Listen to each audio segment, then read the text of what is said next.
Good morning. Today is day 4 of the 30-day Diligently Seeking and Serving God Challenge.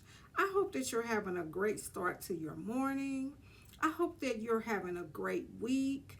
If ever you want to share what you're going through, how you're feeling in this challenge, please feel free to leave me a message.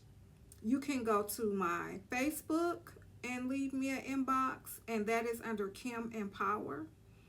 Or you can leave me a message on TikTok, depending on where you're watching from.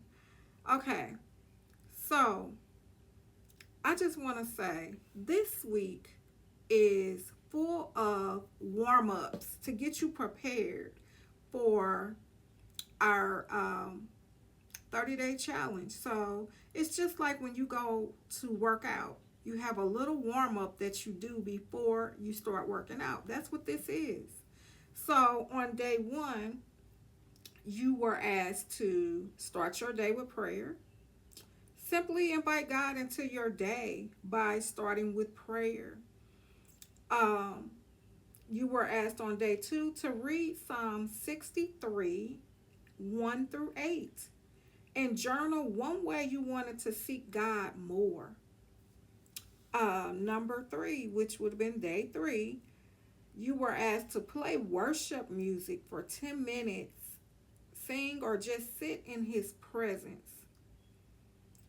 Now, today, the call to action is on day 4, pray for a heart that longs for God by reading Psalm 42, 1 through 2. So, if you're on this challenge, either you needed a reset or you decided you wanted to start to invite God into your life.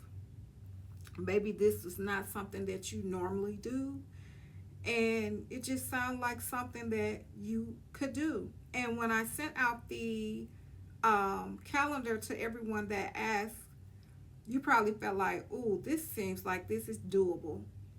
Let me try it." So here you are with me on this challenge. And every day I want to be able to create a video talking to you, encouraging you, empowering you through this challenge, because it's not easy. It's not easy. When you're on a challenge, that's the point of it being a challenge. You have to hold yourself accountable. But thank God you have me to help you be accountable in this challenge, to be consistent, to be faithful. There are so many things that you're going to get that you can take in life with you after this challenge is over. You are going to be more consistent. You're going to be more faithful in what it is that you're doing. You're going to be more aware of what it is that you need to do. You're going to know how to pray. You're going to have more wisdom, right? And moving through life. You know, we talked about in Psalm 63, 1 through 8, about being in the wilderness and not having anything that you feel like you need to get out, right? But God. Only God can bring you through. Jeremiah 29 and 11. I want to read that to you guys really quick. Hold on.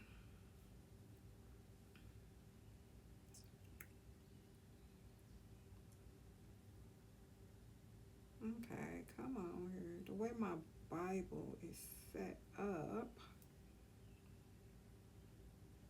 Here it is.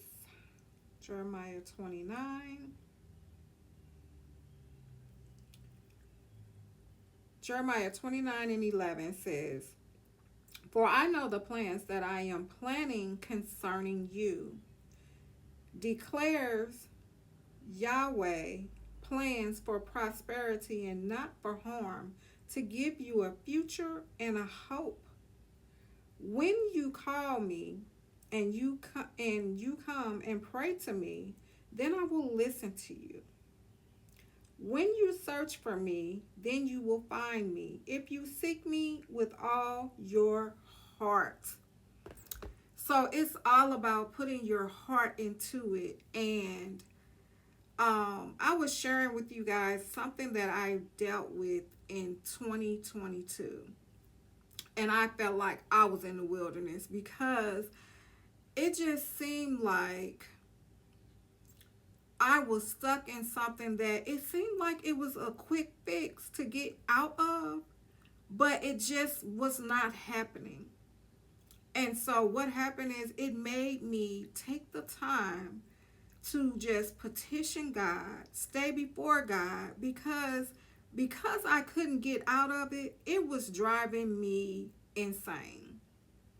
And I just had to get in a space of quiet, and I had to learn how to meditate. How many of you meditate? So if you've never been able to meditate because maybe you felt like, okay, I'm just going to fall asleep, or I have fallen asleep, this was what happened to me. So every time I used to try to meditate prior to 2022, I would go to sleep. It was something that I would recommend for people all the time, but I simply would fall asleep. And I'm like, what is the point here? Why is it that I cannot do this? Well, in 2022, I started to pay attention to the different body parts. So I would lay there, I would have my meditation music on, and I would say, I can feel my arms. Okay, I feel my fingers. Okay, I feel my toe. I'm not saying it out loud, but I'm thinking. And it allowed me to start focusing in on quiet and allowing God to deposit into my spirit whatever it was that I was needing for that moment, right? Whatever it was that I needed to carry me through. And I continued to do that every day. It was my ritual. So, meditation is one of the things that saved me in that moment. And we have to figure out what works for us when we are in the wilderness. So for me, it was meditation, it was praying, it was the quiet time with God.